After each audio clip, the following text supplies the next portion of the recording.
Pessah ou la Pâque est l'une des trois grandes fêtes de pèlerinage qui étaient célébrées dans le temple de Jérusalem, tout comme Shavuot et Sukkot. Elle est aussi appelée Chag HaAviv, fête du printemps, car elle marque le début du cycle annuel agricole d'Eretz Israël avec la récolte de l'orge. Mais Pessah commémore surtout l'exode de l'Égypte vers la terre promise, l'ascension de la condition d'esclave vers l'émancipation et la liberté. Après 210 ans d'exil des descendants de Jacob sur la terre de Pharaon et 80 ans de travaux forcés d'une cruauté inouïe, Dieu entend leurs cris de douleur et décide de mettre fin à leur servitude. Dieu se révèle à Moïse, prince égyptien d'origine israélite exilé à Midian, issu de la tribu de Lévi.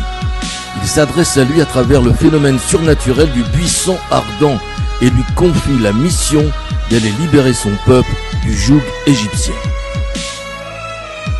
Moïse retourne en Égypte où il retrouve son frère aîné Aaron. Il annonce aux anciens d'Israël que Dieu s'est manifesté à lui pour lui annoncer la fin de l'esclavage des Hébreux selon la formule prophétique dévoilée par Joseph avant sa mort. Et Dieu se souviendra de vous. Genèse chapitre 50. Accompagné d'Aaron, Moïse va faire le siège de Pharaon pendant une année entière pour essayer de le convaincre de libérer les enfants d'Israël dans le but d'aller servir leur Dieu. Devant son refus obstiné de libérer les Hébreux, Dieu va infliger à l'Égypte 10 terribles fléaux qui vont ravager le pays. Les eaux du Nil se transforment en sang. Des grenouilles recouvrent l'Égypte par millions. La poussière du sol se change en vermine. Des bêtes féroces se répandent sur le pays. La peste s'abat sur les Égyptiens. La population est recouverte d'ulcères.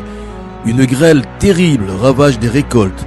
Un essaim de sauterelles recouvre la surface de la terre. Des ténèbres épaisses paralysent le pays. Tous les premiers-nés d'Égypte meurent en une seule nuit. Sous la pression de cette 10e plaie dont son propre fils aîné sera victime, Pharaon se résout enfin à laisser partir les Hébreux qui vont quitter l'Égypte dans la nuit du 15 Nissan. Marée humaine de plus de 600 000 hommes adultes, valides, auxquels s'ajoutent femmes, enfants et vieillards. Sur l'ordre de Dieu, les enfants d'Israël se réuniront cette nuit du 15 Nissan par famille avant de quitter l'Égypte pour consommer l'agneau pascal et badigeonner les linteaux de leurs portes avec son sang. Dans leur précipitation, les Hébreux n'auront pas le temps de laisser lever la pâte de leur pain, et le peuple emporta la pâte avant qu'elle ne pût fermenter. Exode chapitre 12. 8 jours après leur départ d'Égypte, les Hébreux parvinrent devant la mer des Joncs, poursuivis par l'armée de Pharaon. Hachem produisit alors un gigantesque miracle en ouvrant la mer pour permettre à son peuple de la traverser à pied sec. L'armée égyptienne, avec ses 600 chars d'élite, s'engouffra derrière les Israélites pour les anéantir. C'est alors que Dieu referma la mer sur les Égyptiens qui se noyèrent corps et biens.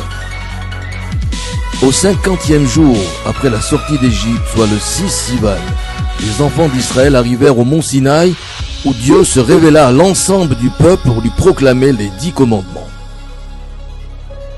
Du service du bagne au service de Dieu. La sortie d'Égypte suivie des 40 ans d'errance dans le désert jusqu'à l'entrée dans la terre promise est le récit fondateur du peuple d'Israël. À travers les rituels de Pessah, chaque génération se doit de revivre ces événements pour faire l'expérience de la délivrance de la prison de toutes les servitudes profanes pour s'élever vers l'émancipation spirituelle qui s'attache au service divin.